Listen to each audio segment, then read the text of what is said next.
na ihayag ang pinakahuling kalagayan ng COVID-19 crisis sa bansa at ang mga hakbang na ginagawa ng pamahalaan laban sa pandemya. Mula sa Pangulo ng Republika ng Pilipinas, Mayor Rodrigo Roa Duterte.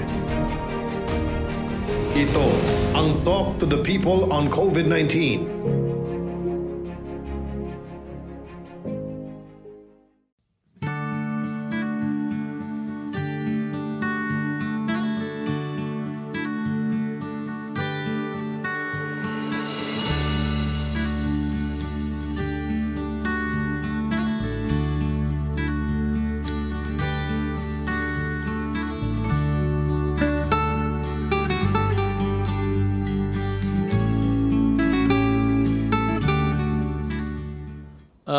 Magandang gabi mga kababayan ko. Meron ho akong sasabihin sa inyo. Marami kasing haka-haka, chismis dito, chismis doon. Alam ko nalilito na kayo. Yung iba naman parang desperado na kung ano na nangyayari sa gobyerno. Alam ho, itong problema talaga ng COVID, hindi ganun kadali. For one, ang greatest disadvantage natin is hindi tayo mayaman. At ito labanan ito ngayon sa highest bidder nga. Kung sino yung bayad ng una, magdeposito na, tapos lalo na kung yung bansa na yon humihingi ng supply ng vaccine is the country where the factory is located. Tawagin natin factory. Nandyan, nauuna talaga sa kanila. Pero wag ho kayong maniwala, just stick with General Galvez. Wag na kayong wag kayong lumipas sa kanya or ignore him and believe the others. As I have told you before, ganito yan. Meron tayong pangbayad. Ang Asian Development Bank, pati ang World Bank, magpahiram sa atin para ibayad natin sa vaccine na bilihin natin. Yung mga price, hagling lang yan.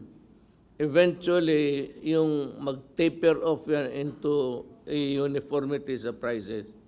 Hindi mo naman sabihin na sa isang lugar, sa Pilipinas, ipagbili mo ng 500, tapos yung ibang countries, because they are manufactured there, magbigay lang ng, ipabili lang ng $1 o $5. Hindi ganun eh. At saka yung pera na ibayad natin, hindi hawak ni Galvez. Hindi hawak ng mga tao na inuutosan niyang gumawa ng formula na yan kung paano tayo makakuha. Ang may hawak ng pera ho, ang bangko. Ang sabi nila na bilyon, yung bilyon na yan, nandyan sa World Bank, pati sa Asian Development Bank. Pag mayroon na tayo, dadaan na kay Dominguez, Secretary Dominguez sa Finance, i-review nila yan before submitting it to the Land Bank, ADB Bank, pati sa World Bank. Dadaan muna sa kanya yan at baka i-submit niya, he might opt to have it pass in a full vote sa cabinet meeting, magbotohan. Ngayon, basahin ko sa news roundup rather on international affairs. Basahin ko muna dahan-dahan lang. Europe, EU regulators recommend authorization of AstraZeneca vaccine. Tignan mo ang kagago ng European Union sa the European Union's medicines regulator on Friday recommended authorizing the Oxford AstraZeneca COVID-19 vaccine for the use among its 27 member states. Kaya ito Europe, mga European countries, parang asosasyon nila. Tapos, nagsabi dito, capping off a turbulent week which shows the black attack the drug maker over delays sa supply. Ito sa Europe na to, ginagawa na ito mga medisina doon. Sabi na, the European Medicines Agency, meron pala sila, European Medicines Agency said the AstraZeneca vaccine will prevent the deadly coronavirus from attacking people who are at least 18 years old. The vaccine has been administered in the UK since early this month. I expect the company to deliver 400 million doses as agreed. The European Commission President Ursula von der Leyen said. Meanwhile, the European Commission launched a new mechanism on Friday to monitor and in some cases block coronavirus vaccines exports out of the European Union.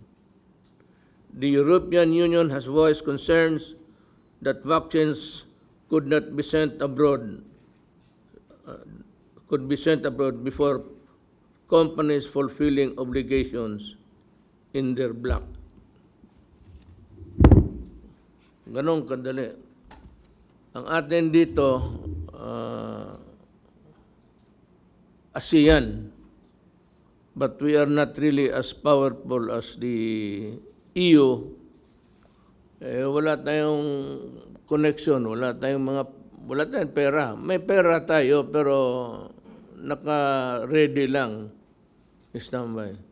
So yung mga haka-haka, mga istorya, chismis ng mga yung nakita ninyo sa TV during the last 2 weeks preceding ngayon, walang nangyari. Puro lang ito na papriso namin si Galvez. You can talk of billion. Wag mo na, gawain mo ng trilyon. Kasi wala talagang pera. Ang pera nasa bangko. Wala tayong inipon na pera para dyan lang kasi hindi natin alam na yung COVID dadating sa buhay natin.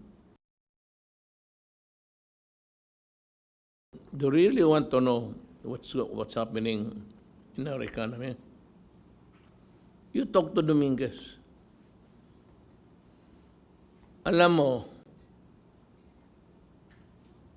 lahat ng bayan ngayon ng buong mundo, bagsak. Talagang bagsak. Tayo, maganda na sana nung hindi dumating yung COVID. We were doing fine. Hindi naman yung very good. We were doing good. Tapos dumating yung COVID. Walang kita, walang ano. Ngayon, mababa na ang value, GDP natin, sabi nga, about 9.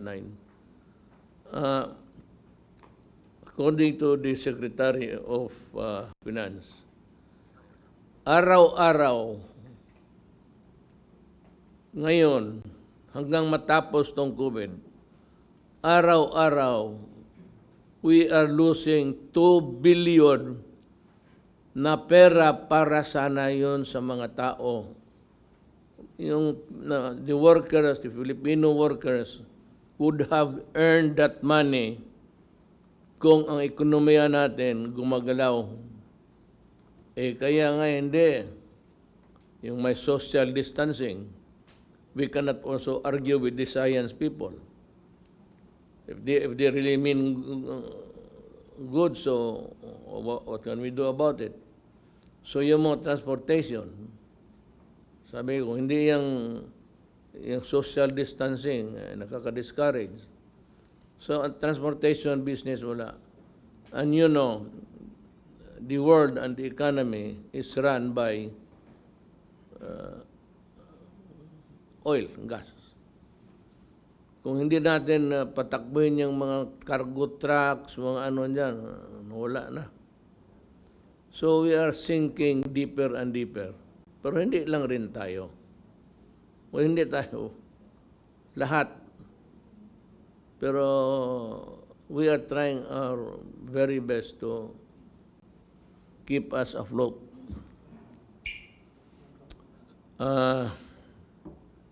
Ang ekonomiya natin, mga kababayan ko, is masama talaga.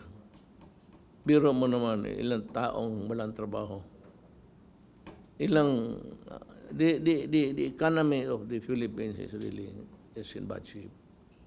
But, as I have said, it is not only the Philippines who suffers. We in the world is suffering with everybody. Huwag naman masyado ninyong idiin yung bayan ninyo na talagang pobre na gano'n, gano'n. Nabubuhay pa naman tayo. Let us just hope for the best. The problem is yung bakuna. For all of the bruhaha. Mayroon kami dito, nakita, mayroon nga. Saan? Yung AstraZeneca, hinostage ng European Union. Sa Europe kasi, parang isa na lang sila. Ang pera nila ng euro dollars, ang pera ng France, pero lahat tanggap na lang. Wala na silang distinction. Kaya, ganoon ang ginagawa nila. Ewan ko kung ano, but sana itong one day, maybe, one day, not in other fields of magkakaroon rin tayong panahon to shine. Hindi na ako yan. But kung dalhin lang ng buti, hindi naman gaganti. But our time will shine someday.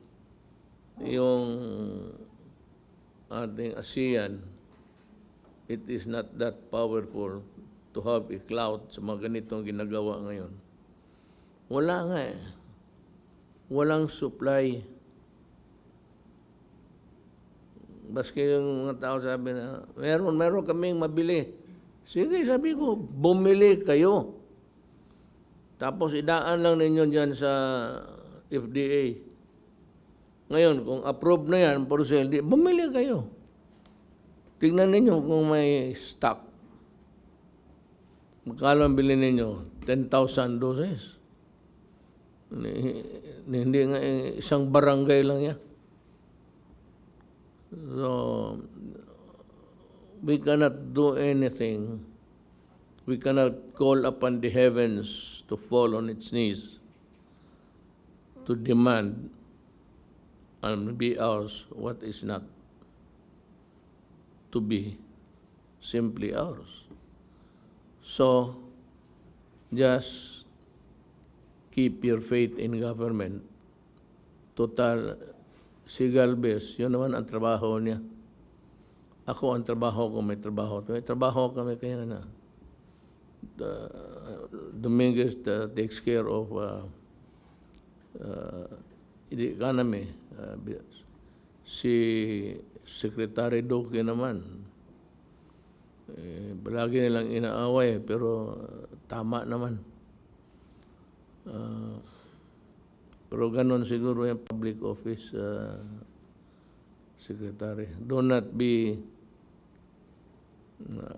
maano ka sa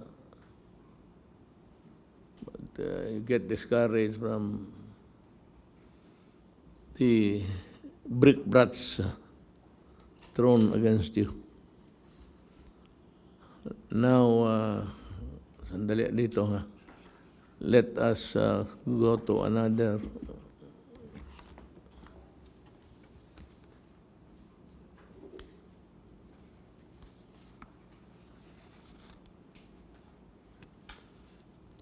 Ito nga din is, again, may I just read it? Maybe it will be fortified by the announcements also of the task force. Ang community quarantine classification as of February 1 to 28, 2021 as follows.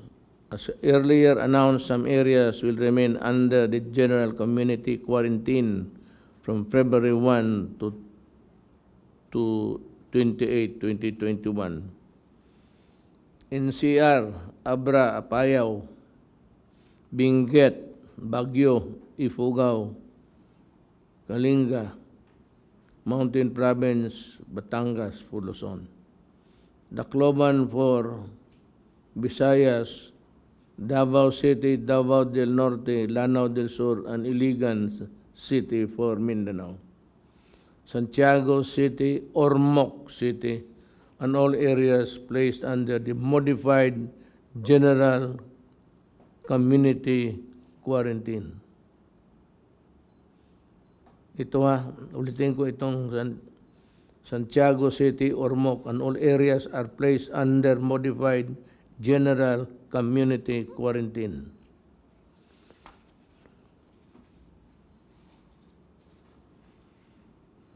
Here's the list of mga empleyado sa gobyerno na suspendido January 23, 2017. Florencio Padernal, misconduct, suspended for 3 months. Dr. Gregorio Pang Jr., same, misconduct, 3 months. Genever Jr., same, suspension. Meron dito, I'd like to remind the CHED to write me a letter. Kasi dito si Doktora Maria Teresa Samonte, Chief Administrative Officer, CHED Regional Office 12. Ang kasalanan niya, serious dishonesty, grave misconduct, falsification of public documents, and conduct prejudicial to the best interest of the service. Now, next is that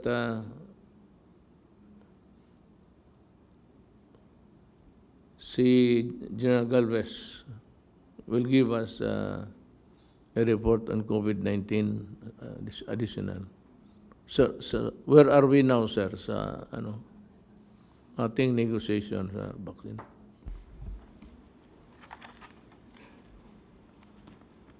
Sir, on our negotiations, sir, out of 7 companies, we have already signed the term sheet of 5, and we have already locked the supply of 106 to 108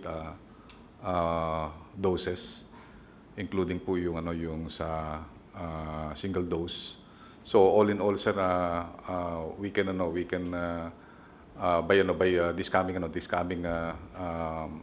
February 2nd week, we are trying to come up with the supply agreements with the vaccine manufacturers, and we will also include the two remaining contracts that we are negotiating, sir. How many do you expect?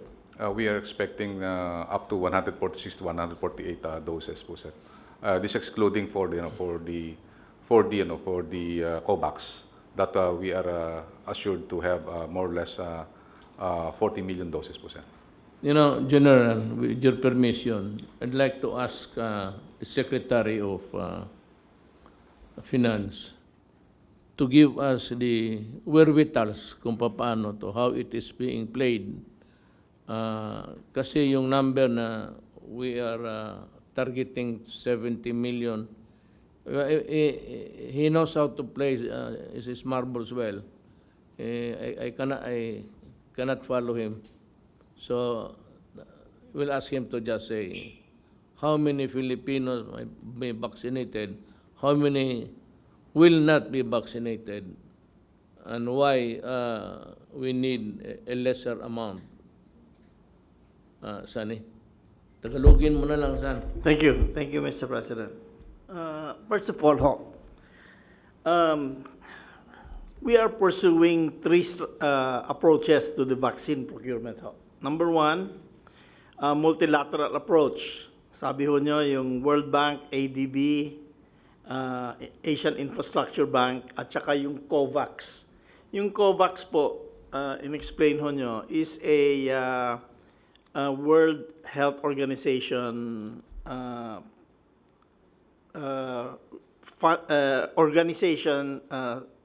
activity na nagpo-provide ho ng vaccines to poorer countries.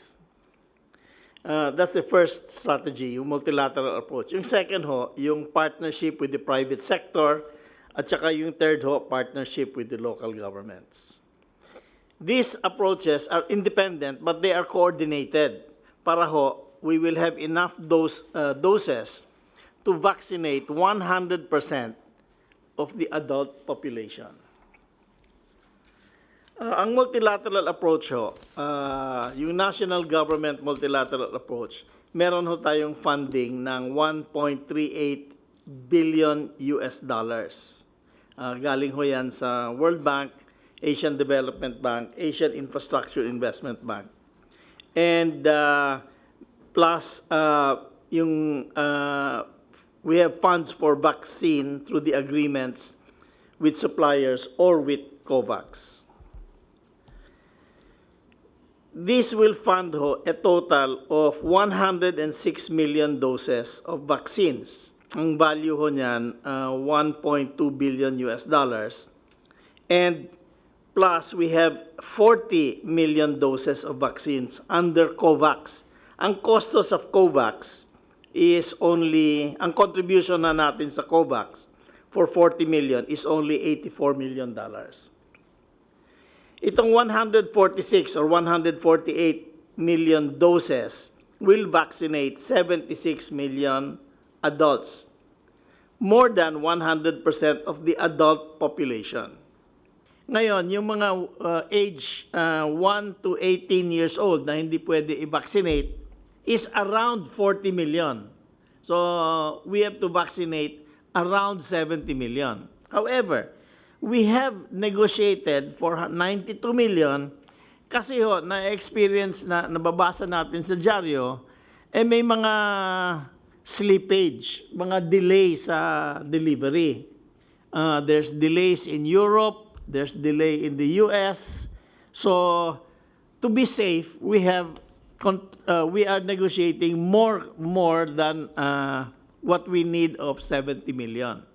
So, we really expect delays. Pero delay is not our fault. Because we have the money and we're ready. Ang delay ho sa manufacturing. So this is how the program that we have. And I hope the public, if they have any questions, can ask Secretary Galvez, Secretary Duque, or myself to clarify on this. Now, we cannot just say the names of the vaccines in public, but these are vaccines, as I said, They are AstraZeneca, Pfizer, Novavax, Moderna, Johnson & Johnson, at saka Sinovac. So this is ito ho yung program ng program natin. We need to vaccinate around 70 million. We have negotiations tayo at saka yung private sector around 178 million doses, good for 92 million people. So this is our program. Let's go back to Secretary Galvez. Sir, ito pong next slide po, sir. Maganda po yung balita po, sir, natin kasi next slide po. Next slide. Dahil po nung nag-submit po tayo ng, ng ating recommendation sa COVAX noong January 18, pinirmahan po namin ni Secretary Duque na tayo po ay mag-a-apply ng COVAX facility na for early rollout. Ang in-expect lang po natin ay 250 po na Pfizer. Actually, yun po ang po namin preparation. Pero gusto po namin magpasalamat sa WHO at saka sa Gavi po, sir. Dahil kasi talagang tinupad po nila yung pangako po nila na dahil kasi po talagang tinawagan po namin sila sa New York, tinawagan din po namin yung yung mga country rep po dito. Na sinabi po namin talaga na kulang po tayo sa first quarter ng of the year. Katulad po ng mga developing countries at saka mga poor countries. At maganda po na nagbigay po sila, sir, na 117,000 na Pfizer para sa ating mga healthcare workers. Yung pong po yan, 171 trans po yan, bibigay po sa atin. And then yung AstraZeneca rin po, nagbigay rin po ang COVAX ng 5.5 million to 9.2 million. So ito po, pwede po pong scalable po ito pagka nakita po nila na talagang kaya po natin i-dispose kaagad itong mga kasi po ang naipangako po sa atin ay 20% or more or less 40 million doses. So ito po, gusto po namin magpasalamat sa WHO sa Gavi dahil kasi talagang they're giving so much premium on the equity of access to poor countries and developing countries. And ito po, nakita po natin na meron din po itong tinatawag na mga kailangan po na mga corresponding next step na gagawin po natin at we will comply po ni DOH yung mga gagawin pong mga po natin. At natutuwa po kami at natutuwa po yung mga LGU na they will receive yung yung 117,000 na COVAX Pfizer and also more or less 5.5 million to 9.2 million po na AstraZeneca.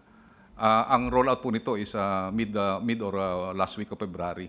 Kaya po meron po tayong at least mga more or less naasahan na 3 million doses this coming February po, sir. Next slide.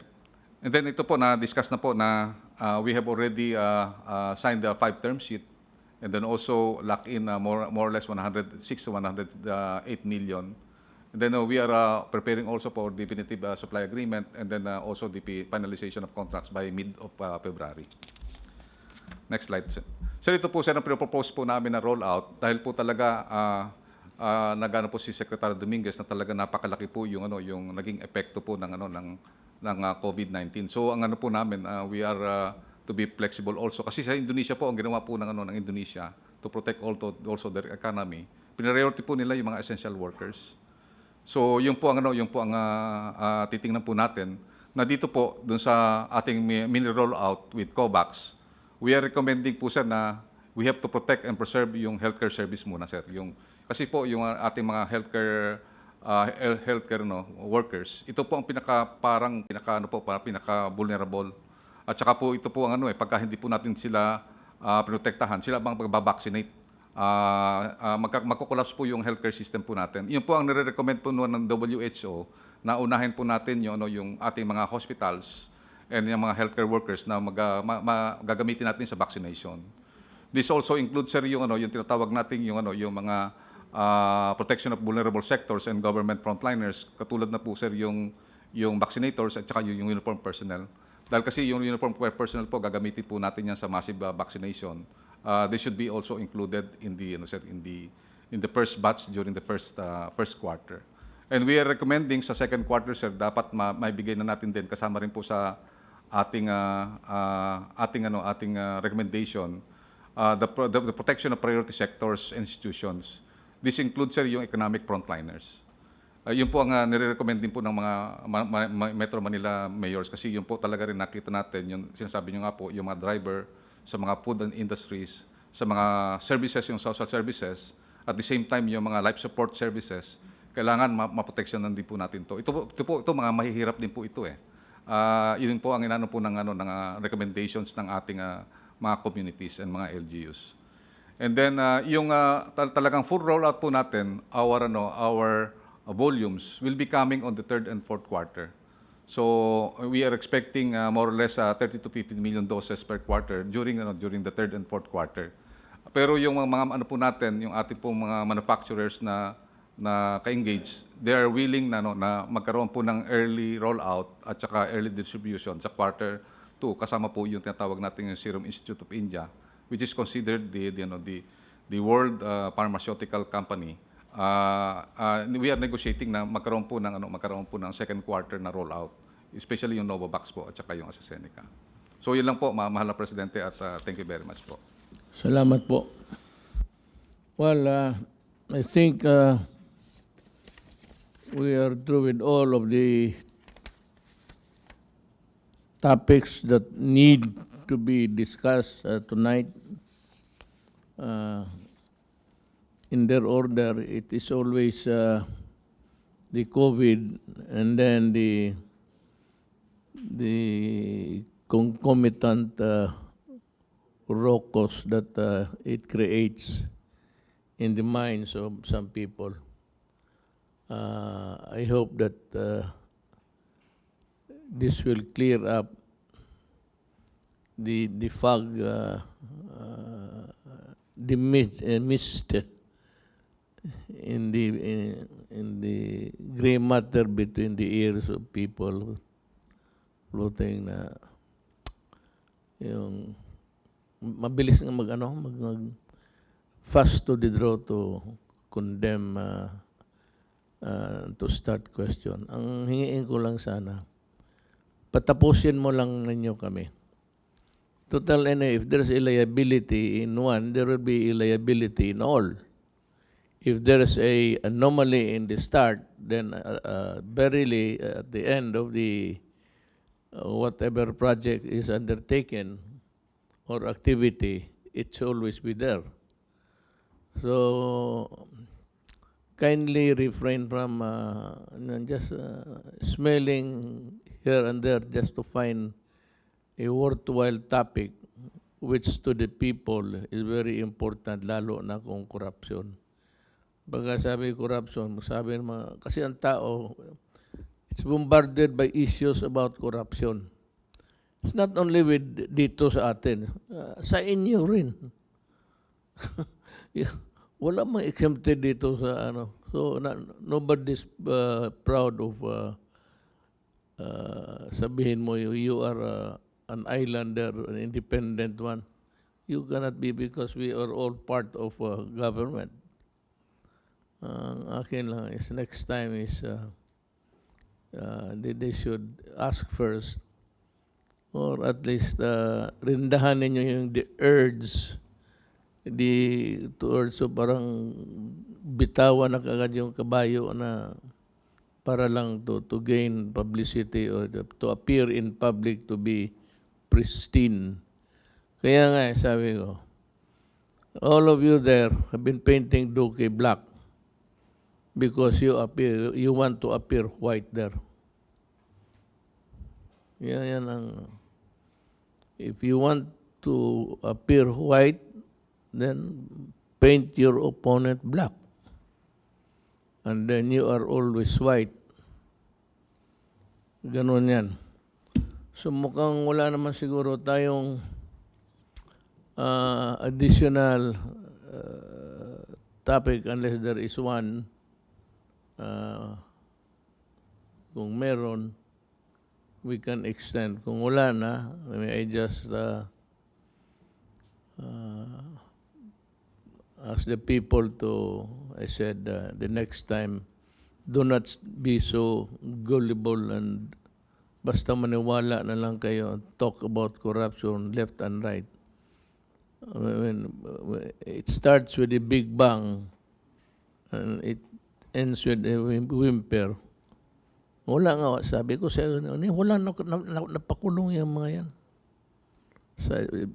Yung napakulong lang on the basis of their investigation. Wala yan. On the basis of their evidence gathered by them, karamihan nagbagsakan rin. So, if at all, mas mabuti pa yung ipinahal ng pulis. There's a semblance of success there. So, wala namang iba kami kung ipaabot sa inyo. I said, you have a choice. Maniwala kayo sa kanila o maniwala kayo sa amin. Kung maniwala kayo sa kanila, go ahead. Sige, walang nagpipigil sa inyo. Ngayon, kung may naiwan na maniwala sa amin, just keep faith with us. At the end of the day, you will see that everything has been done in accordance with the rule of law. Salamat po.